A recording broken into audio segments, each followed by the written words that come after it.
All right, so I got some pretty good feedback from the U.S. Open series that I did. So I thought I might do one for the next big event on my calendar.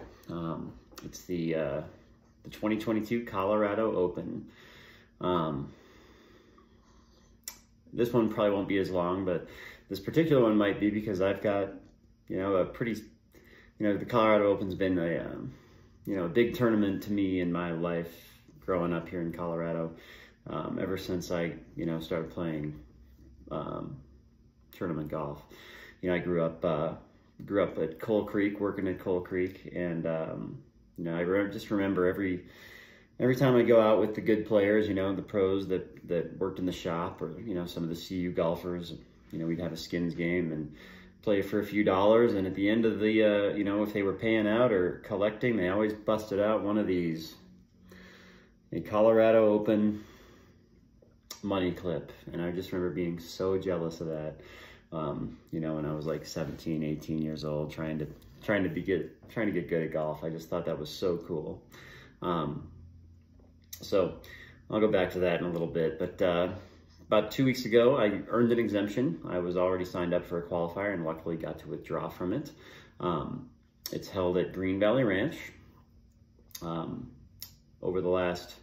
It's always been, so the Colorado Open's always been one of the biggest and best state opens around.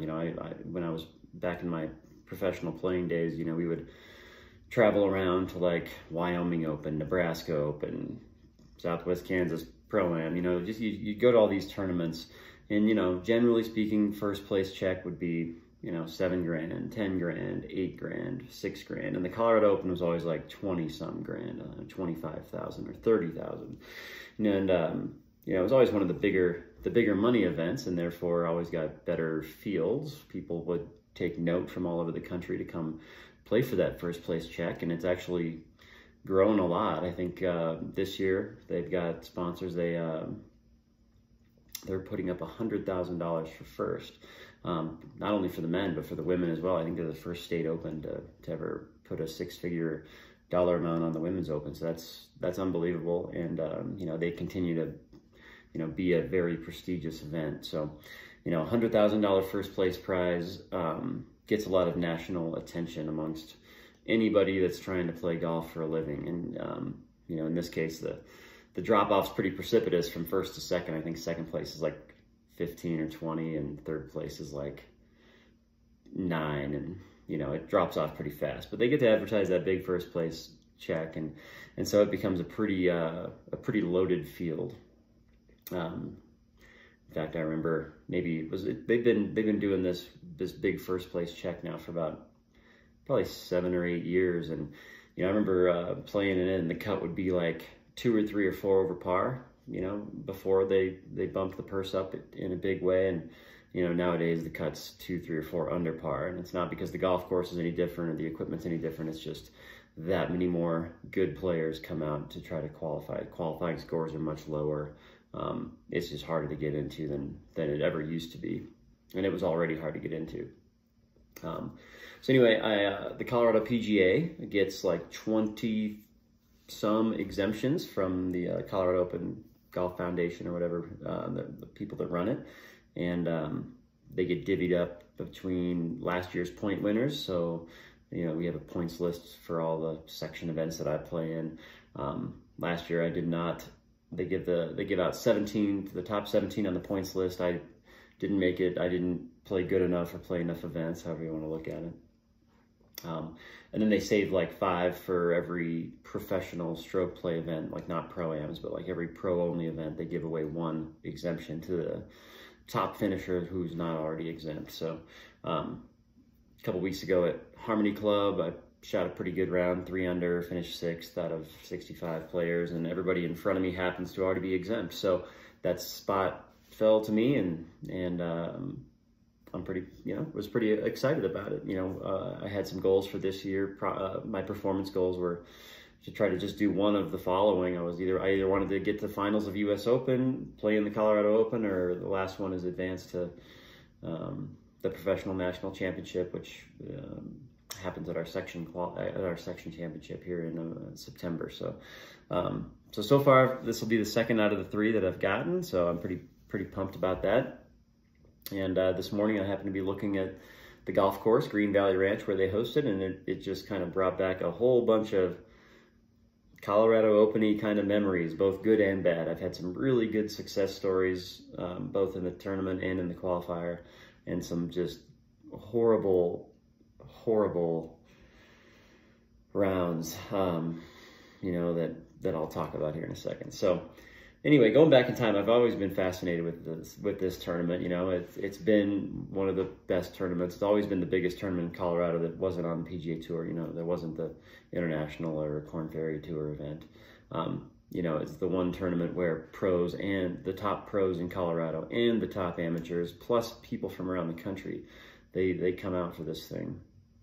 And so, you know, just getting in was a big deal. That's why this money clip was so important. In fact, I don't really save much golf memorabilia. I have like a little shoebox of stuff, but I've got everything I've ever gotten from the Colorado Open, you know, I have still, because it was always a huge deal to me. They gave out belt buckles one year, money clips, player badges.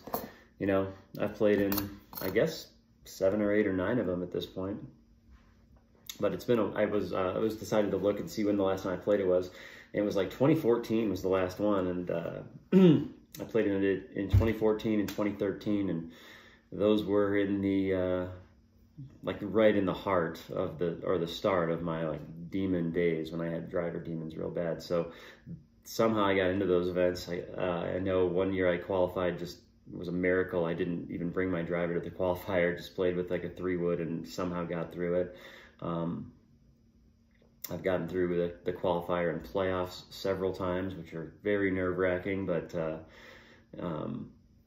you know, certainly good for some confidence, knowing you can do it in a playoff. And then the very first time I got in, I remember, so when I was like 15, 16, 17, you know, I was always keeping track of my handicap because I wanted it to get to 2.4 or less. That was the number that it took to be eligible to sign up for the qualifier. And like the second that it did, I signed up. I didn't want to give that thing a chance to go back up. And I tried it. I think I was probably when I was 18 years old or so. And I didn't make it the first couple of years, and then had a big breakthrough. Like it was kind of the tail end of my CU career. And I went out to Buffalo Run, shot 66, which at the time was my lowest round ever. And it was also good enough to win that qualifier. And granted, it's just a qualifier, but you know, as an amateur player that was probably 20 or 21 years old, to beat not only all the amateurs, but all the professionals from all over the country that were there, that was a really big deal for me. And as I thought about it just today, this morning while I was looking at the course, it just makes me realize how much like certain rounds really help you define your self-image. You know, like up until that point, I remember thinking I was a pretty good player. I was playing for CU, Colorado, but I had never really won anything. I was kind of struggling to crack the starting lineup at CU. You know, there were better players at CU than me, and there were better players at CSU. And, you know, I would go play in the state stroke plays and the state match plays, and I would always be, you know, doing okay, but never like contending for the win. And so to win that event really kind of changed my self-image. Like when I looked at myself in the mirror and, you know, I saw a player that was one of the better players in the state. And actually that year, that first Colorado Open I ever played at Saddle Rock, that was where it was back then, I made the cut and finished like 28th or 30th or something, which got me exempt into the next year. And I remember beating a bunch of pros, beat a bunch of good amateurs, and you know, that really kind of solidified my self-image as a golfer, as being one of the better players in the state. You know, gave me a lot of confidence. I also noticed that year that I would have won like $3 grand if I had been a pro, and that it certainly wasn't the final decision, but it definitely, you know, got me interested in playing as a professional after college instead of maybe getting a real job in finance, which was my major. So, you know, I was like, well, you know, I'm only going to get better, and that's $3,000 in 1 week. That's like, you know, working as a, you know, assistant at the time or whatever, you know, working in the golf shop at Coal Creek, making $7 an hour. That was like felt like I would have been rich if I'd have just been able to cash that check. But instead, I think I walked out of there with a bunch of Pro V1s, because you could take like gift certificate money up to $500. So I think I walked out of there with like 10 dozen Pro V1s and called it good. But it just, it was a big deal getting in, winning the qualifier, making the cut, and then playing good enough to, you know, be exempt into the following year's event. So anyway, fast forward a few years, I played it on and off. I qualified at times, I was exempt at times, I missed some for sure. But it was always like a premier event, you know, it was always circled in red on my calendar, whether it was the qualifier or the tournament, and I always like really made a big deal out of it in my head. And I don't think I ever really played very good in it ever since. So as I was looking at I was trying to figure out when the last time I played it was 2014. I think I almost finished last. Keep in mind, this is the Demon days. And the year before that, I finished I only beat one player in the field. I shot a 90 round one in the Colorado Open, which is for sure one of my top couple worst tournament rounds of all time as a pro. I've had a couple other pretty bad ones, but that one really, really, really hurt, because it's like, you know, people are coming out to watch. It's like in the paper. It's, you know, it's just heartbreaking to shoot that kind of a score, you know, in a tournament like that. But so it's, you know, I was talking about the highs earlier. There's been some serious lows, man. I'll tell you. When you got the driver demons, a course like Green Valley Ranch does not suit your game at all. It's easy to lose a lot of balls. I can tell you from experience. So anyway, going into the season, or going into this year, you know, it's been on my radar. It's something I want to play in, but like my mindset's pretty much, I'm going to try to say, totally different than the last time. So the last times I played it, I was really worried about who was there. I was always checking the names, who's coming, what scores are what is everybody shooting, what kind of things do I have to do to make the cut. You know, I played practice rounds a lot. I'll never forget the last practice round. I think it was the last time I played it. I teed off on number 10, which was my starting hole the next day. It was like the day before the tournament, and I like rifled 3 or 4 right into the crap, like all in a row, and didn't complete that hole. And I was like the first group off of number 10 the next morning, and I watched the first guy get up and hit it in the weeds, and the second guy get up and hit it in the weeds, and I'm like, are you kidding me? I've lost sleep over this tee shot just from how I hit it. Now I just saw that. And I hit one of the best shots of my life. I hit a 3-iron right down the middle after all that. And it felt like, you know, it was a pretty basic shot, but still it like felt at the time like it was the best shot I've ever hit. And I went on to start hitting in the crap and shot a million anyway. But that particular shot was pretty good considering. So anyway, a lot of stories about the Colorado Open. So this year, you know, it's not marked in red on my calendar. I'm not making a big deal out of it. I'm not bringing a caddy. I think you can ride carts. I'm treating it just like it's any other event. You know, the field is going to be really strong. So like, I'm just not worried about who's playing or what it's going to take to win or make the cut or whatever. I'm just going to go out there and play just like any other event. I'm going to prepare, get my books, do my Google mapping. No practice round since it's, you know, June and July. I don't have time for that at all. And but just approach it with the mindset of like playing the golf course the way I know I can play it, as opposed to playing scared senseless, which is basically how I remember the last couple of tournaments going. Just out there trying not to lose every ball in my bag, playing hyper conservative and still doing terribly off the tee, leaving myself miles into every green, just making bogeys like crazy on the ones that I kept in play, and still hitting plenty out of play. So this year, I'm just going to send it most of the time. I'm going to be aggressive off the tee. Not really going to care what I shoot. I'm not worried about embarrassing myself. I am playing better, but, you know, I might go out there and play awful and, you know, finish last again. I don't know, but I don't think so. You know, I feel like it's going to be a better event for me, just because, you know, my mindset, my game is in a totally different spot, and I'm really just excited to go play at the moment. I mean, it's a month out. That might change, but it's a month out, and you know, just in the past, I remember being excited, but also extremely nervous about making a fool out of myself. And so, I think without that fear, I'm not worried about the money. I don't care about the purse. Like, that's not playing professional golf is not my job anymore. So it's just a totally different mental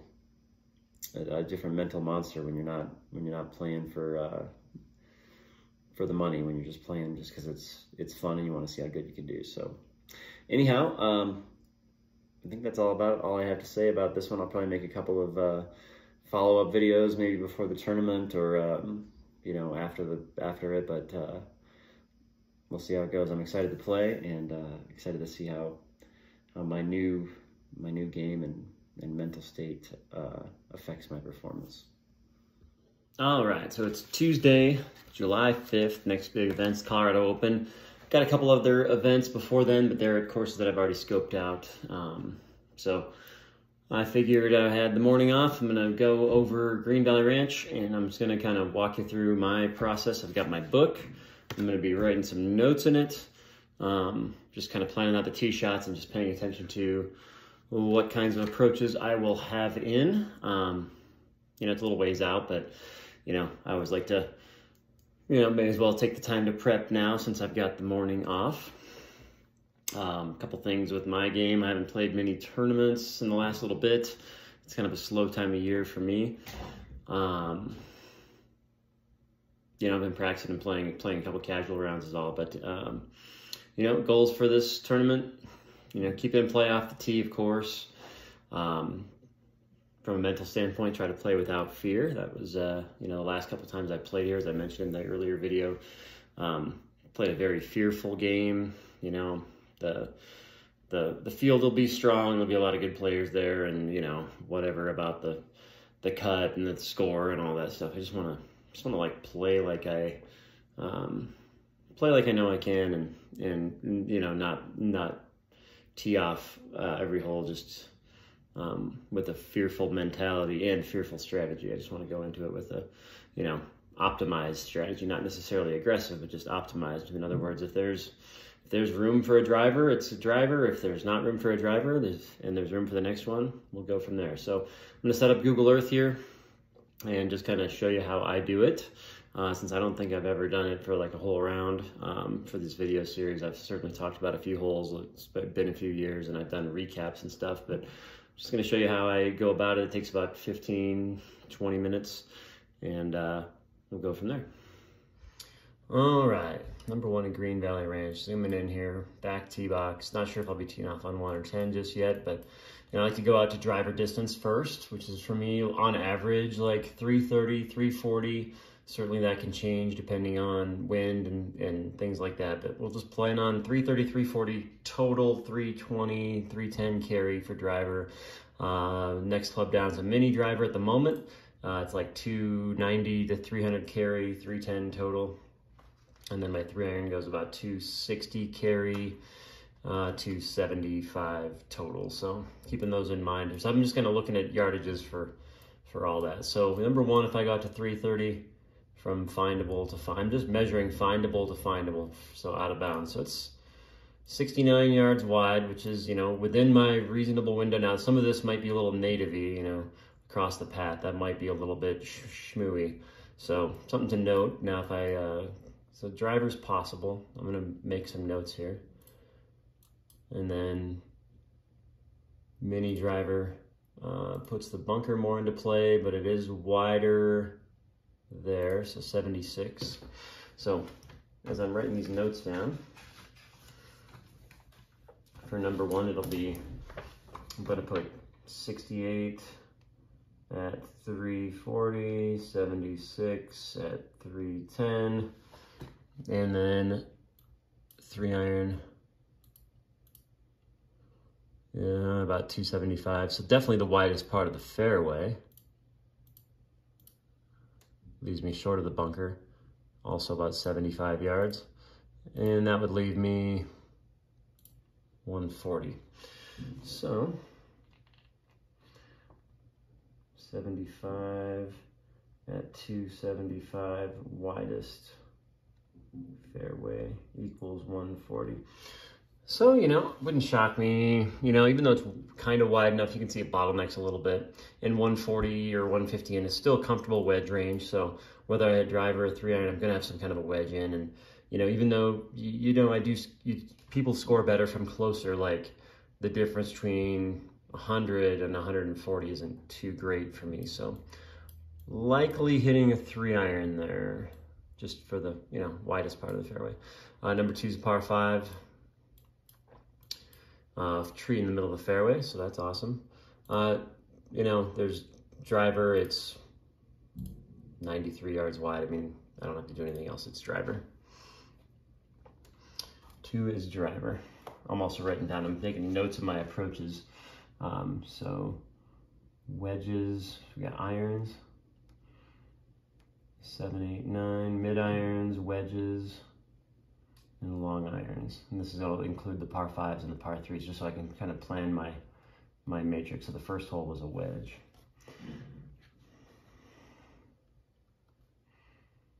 Sorry, I'm just writing down my notes that I'll share with you here at the end. Okay, so 1 is probably a 3-iron, 2 is probably for sure a driver, and we go along to number 3.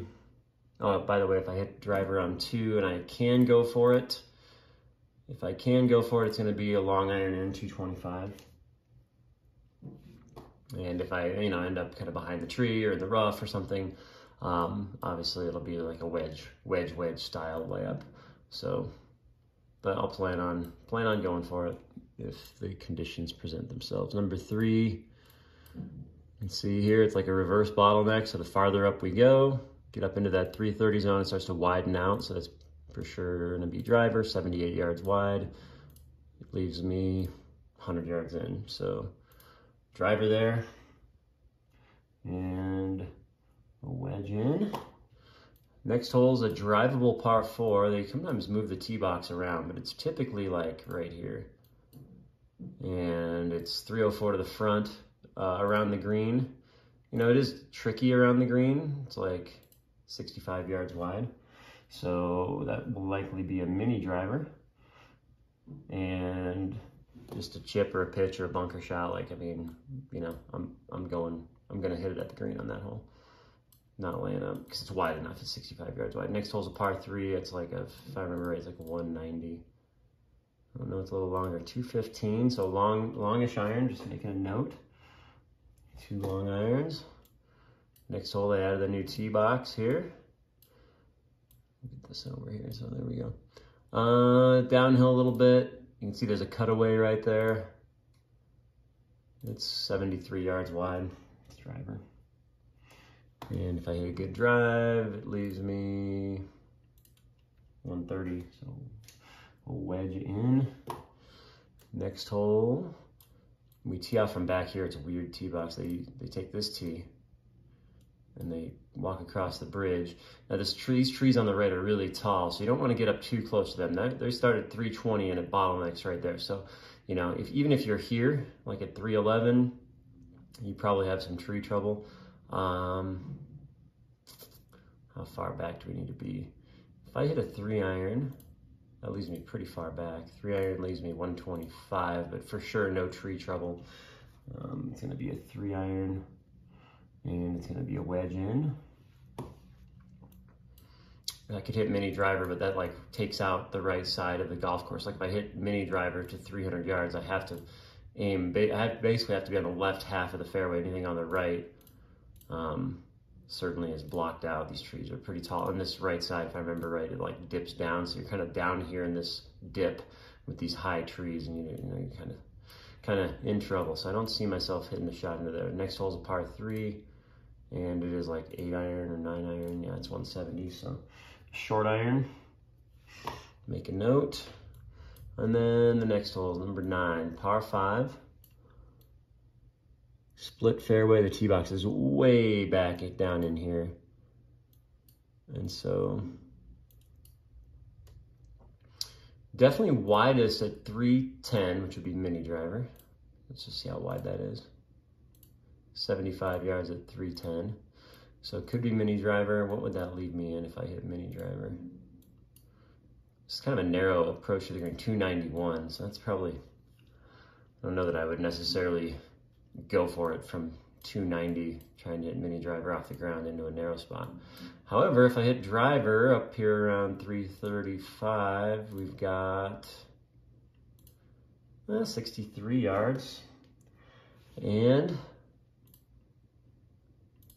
267. So, you know, 3 or 4 iron left, which I'd probably feel comfortable with. It's a little narrow, but it's like a pretty big reward, I would say, in this case. So it's like maybe 1 or 2 yards too narrow for driver, but the 30-yard reward that you get is a pretty big deal, because for me, there's a pretty big difference between having 290 into a green and like 255 or 260. Like 255 or 260, I mean, I can hit a 3 or a 4 iron, get it somewhere down around the front edge and feel okay hitting it into this area, but a 3-wood or a mini driver off the deck probably would be a layup. So it's like pretty interesting. I would say, like I said, pretty decent reward for that tee shot. So it's probably driver and probably a long iron approach. You know, if I get up there and it's like, I don't know, into the wind, or maybe if it's downwind and I can hit mini driver and still get there, I might hit mini driver. If it's into the wind, I'll probably just hit driver still, because, you know, it won't go as far, but it gets wider. So even though I'm not really going for it, it'll be wide enough with driver. All right, so that's the front 9 plan. All right, go to number 10. This one has given me fits. So, you know, the big wide spot here is option A. That's 255. So that's like 4 iron for me. And that leaves 148. So that's an option. Go up to like mini driver land. It's like 300 to here. And that is 57 yards wide. That's pretty tight. Plus the left side kind of falls away. And then certainly the farther up you go from there, the narrower it gets. So mini driver probably not it, you know, it's just like a little too tight. And once again, the reward is not great. In other words, you know, if I hit a good 3 iron 260 or so, 270, and have a wedge in my hand, like mini driver puts a lot more trouble into play, and doesn't really, and I'm still just have a wedge in my hand. So like I said, I think that's one where, you know, just lay it back a little bit and just be okay with leaving yourself 135 or 140. Next hole, walk way back here again, big long walk to the back tee.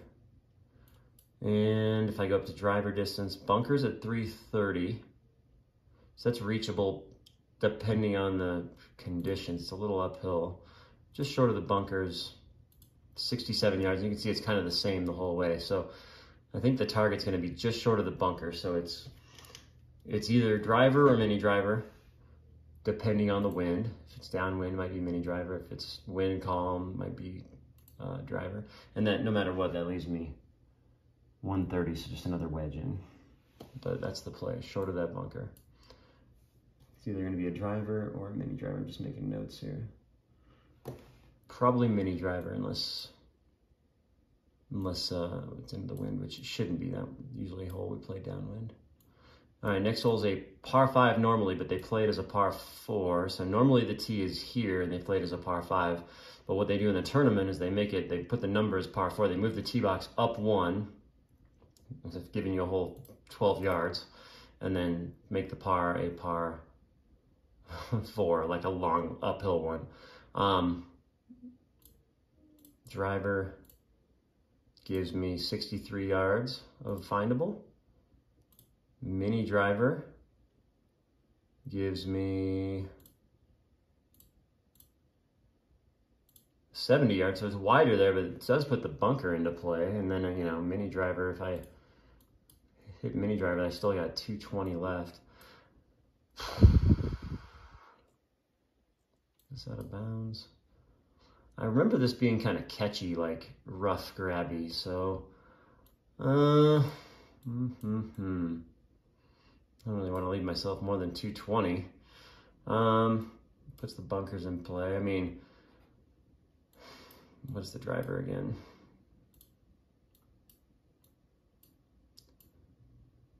Driver here. I mean, it's 65.6. It's just, you know, got to hit a good drive. I think that's the only, I mean, I shouldn't say it's the only option, but I'd rather have driver 170 versus mini driver with bunkers in play 220. You know what I'm saying? So driver mid-iron approach. That's just it's a nasty hard hole. But, you know, sometimes the way you look at it, you just got to say, you know, you just got to step up and hit the shot, you know. If you can hit a driver 65 yards dispersion, and, which, you know, if you're playing in the Colorado Open, that's the expectation. You should be able to do that. Then that's it. Next hole's a par 3. It's an approach 190. It'll probably be like a 7 or an 8 iron, depending on the wind. So I'm just make a note of that. Next hole, interesting one. Drivable par 4 sometimes. I never have hit driver here in the tournament just because I've always got the demons when I play. But, you know, it's 315 to the front edge, so that's like right in driver zone. It's surrounded by bunkers. Kind of shaped the wrong way. It's 62 yards wide though, so like 62 is pretty okay. So this is another good example here. So, you know, 62 is a little on the narrow side for sure for driver, but it does give you the chance to be on the green or just greenside bunker shot, which is, you know, definitely good scoring opportunities from around the green. Alternative would be to hit something to the fat part here, 255, so that's like a 4 iron, leaving myself 100 yards, which is also fine. It's a really narrow green. You know, especially with, you know, unless this stuff looks, if this stuff is kind of thin, like this is all still golf course around the green, all this native, it's all still golf course. So unless this is like really loosey, like thick, I'll probably just hit driver. Side note on this kind of stuff, like at the Colorado Open, there's generally more spectators and just people around different holes, like, you know, different groups will have spectators, and that can help with like ball searches. So like hitting it into the native when you have, you know, 2 players, they probably will have caddies and maybe some people around the green milling around, like spectators. Like, it's way harder to lose a ball in those circumstances. So because it's not out of bounds, I think I'm just gonna send it. Wait for the green and send it. Next hole's beast mode, par 4, 15. You can definitely see the bottleneck happens right here, 328. But probably not worth challenging that. I'll measure it just in case. I mean, it's 61 yards with a lot of bunkers, awkward lies. So it's like narrow and bunkery. So I think the wide part's more like here, right about 300. So it's probably mini driver. Leave yourself 155, which is probably wedge or 9 iron. So make a note, mini driver, and some kind of a short iron or wedge in. Next hole, dirty little par 4, really funky up around the green. So the tee box, you drive around, normal tees here, regular Colorado Open tees here, and they added a new one, of course, because why wouldn't they? So new tee box. Basically, these trees are all really tall and they're right up by the green. So you don't want to get too close to them because you can't hit over them. They're really tall. But you don't want to leave yourself too far back because then your ball flight coming in is going to be too flat to get over them and stay on the green. So you kind of need to leave yourself like perfect somewhere right around in this area, which is 270. So that's probably just 3 iron. Leaves myself gap wedge in. 3 iron, another wedge. Unless the wind is something weird. Next hole is just a par 3, kind of a big green, but who cares? Par 3, 192, so that's just gonna be a 7 or an 8 iron, most likely. And then 18 is a bruiser. 18 is really, really, I'd say a real separator in this tournament. And it's because it's possible to make eagle and birdie, but a lot of players blow up here. This is a real potential for a blow up hole. So looking at it here, we've got a driver distance, usually a little downwind. Driver distance, we've got 67 yards of findable. So that's wide enough. I would say that for me, I'm gonna hit driver here unless it's really windy downwind, and then that starts to put you up into this narrow bottleneck right here. So mini driver if very windy, driver if not. And then here's where things get tricky. So let's say you're driving, you're somewhere in this area, par 5. So you can go for it. It's 262 to the green, and it's notice it's all carry over this crap, and this is all environmentally sensitive, really thick stuff. So if you hit it in there, it's for sure, you can't even go look for it. Not that you could play it anyway, it's like a bog or a swamp. So you gotta take a drop here, and then you're dropping either in the rough at like, 250, or dropping in the fairway at 270. And this is where people get a little tin cuppy. Sometimes they'll go for it and send it in there multiple times, and you can make a big number. Now, the reason they sometimes do that is because the layup is no joke. The layup is like this narrow strip that curves the wrong way. In other words, it's curving this way, which is bad for right-handers, okay? Right-handed players tend to miss long and left or short and right. So this is a easier layup if you're left-handed. Don't get me wrong, it's hard for everybody, but it's really hard for a righty. So that's part one that makes it hard. It's really narrow, it's got the wrong angle, and there's like zero from the fairway. It's like really blind. You can't really see a dang thing. Like it's just featureless. So you're trying to hit this like perfect number with like a 7-iron or a 6-iron or an 8-iron, and you have to hit like the perfect combination of number, distance, and line, and there's just no like points of reference. Like you can't really see much. All you see is like the lip of this bunker that just seems like it stretches forever, and then it's just like falls off. Even though there's grass up, you cannot see it from down, like the fairway, you're a little bit below it. So it makes for a really tough layup. And the layup, if you pull it for a right-hand player, pull it a little long, it kicks through, and this is a ESA, a lost ball. You just take a drop, and if you blow it right, you're either in the bunker, now you're in a bunker over the stuff, or in the junk, and now you're dropping somewhere. It's just really awkward layup. So that's why people like to go for it given the opportunities, because the layup is actually, I think, one of the tougher layups on a par 5 that I've seen. But so this hole, like I said, guys that win this tournament will play this hole well. Guys that don't, well, or guys that might have a chance could easily make it. You see a lot of 3s and 4s and 5s, and you see a lot of 8s and 9s on this particular hole because of this second shot. Not so much the tee shot, it's just that second shot. So this partially will have to do with my bag setup, like if I'm in here, with, I got to carry it at least 240 roughly. Like I can certainly carry a 3-iron 240, but I got to flush it. I mean, I got to hit it, and I can't miss it. And my mini driver doesn't really, I would say I would never hit mini driver here because it's like not for sure going to stay in the air. And so that might lend itself to maybe a rethinking of that 3-iron slot, or the mini driver slot, maybe a 3-wood or a hybrid, or like a 5-wood. Just because like something, if you're gonna go for this green, you'd like something that guarantees high and carries. So hybrid carries more than a 3-iron, and like a 5-wood would carry more than that, or a 7-wood. So if there's one question mark in my bag, it would be because of this hole. And so since I've written it all down, I'll go over the other shots that I'll be planning on hitting 3-irons and mini drivers, and see, am I hitting enough of those to make it worth keeping those in the bag, or would it be better to maybe swap out something for something that carries a little bit more, just because this is such a pivotal hole out here. And if you're playing bad and missing the cut, like, who cares? It's not pivotal. But let's just say you get things going your way, and you're in the money and it matters. Like, this is a hole where that decision can cost you or make you make a big difference. So anyway, that's the golf course. As I look at it really fast, not really fast, took about 20 minutes to go through it. My notes, I've got off the tee about 7 drivers, 4 3-irons, 2 or 3 mini drivers. So my tee shot game, it's not all drivers, that's for sure. I will be spending a little bit of time on my 3-irons and mini drivers. As far as approaches go, it's 1, 2, 3, 4, 5, 6, 7 wedges. Looks like 7 wedges, 5 kind of short irons, and 3 kind of long irons.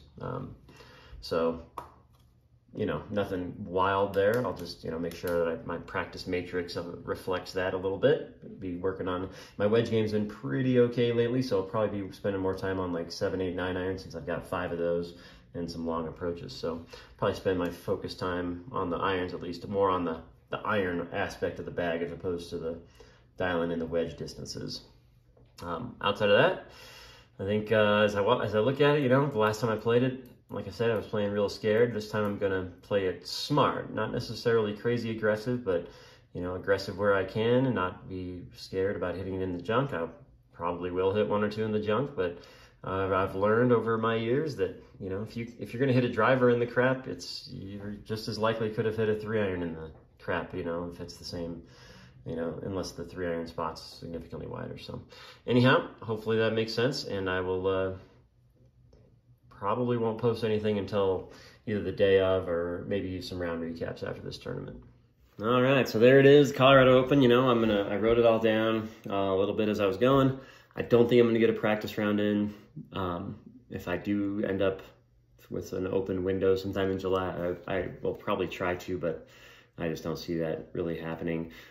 Practice rounds are available the week of the tournament, and I'm pretty much teaching that whole week, and I have a tournament on the Monday anyway beforehand. So that is kind of how the prep goes for this and any other, you know, relatively big tournament for me. Colorado Open, compared to when I played in the past, they allow carts now, so which I think is great on you know, middle of July in Colorado. 6-hour rounds walking is real hot. I've had some of the hottest rounds in Colorado. I mean, I've had hotter rounds elsewhere, don't get me wrong, but some of my hottest temperature-wise rounds, you know, just melty days, or walking in Green Valley Ranch in the Colorado Open.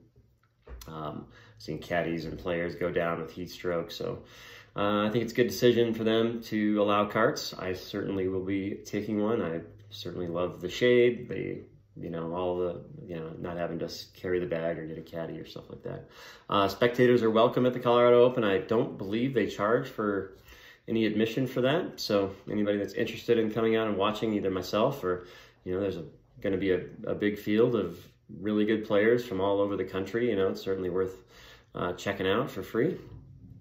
If you want to go see some good golf, you know, come out and have a watch. It starts on Thursday. Let me get the dates here really fast. I don't know my tee times or anything. I won't find that out until going forward. But it starts on Thursday, July 21st. So how the tournament goes, there's 156 players. First place checks $100,000. 21st, 22nd are rounds 1 and 2. I'll have a morning time and an afternoon time.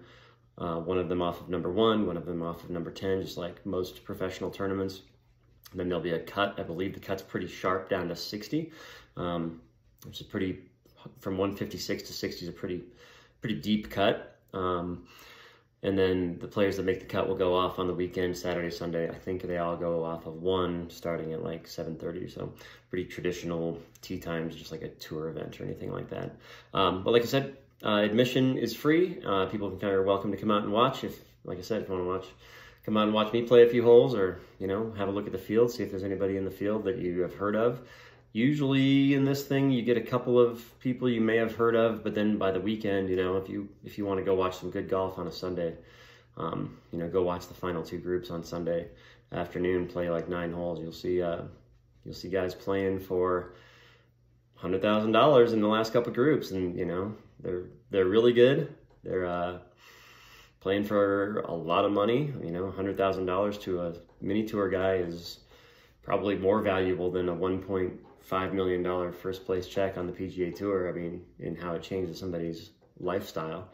So you'll see some nerves, you'll see some grind, and you'll see some good golf. So anyhow, I look forward to updating this with another little bit maybe, but looking forward to this tournament. Thanks for watching.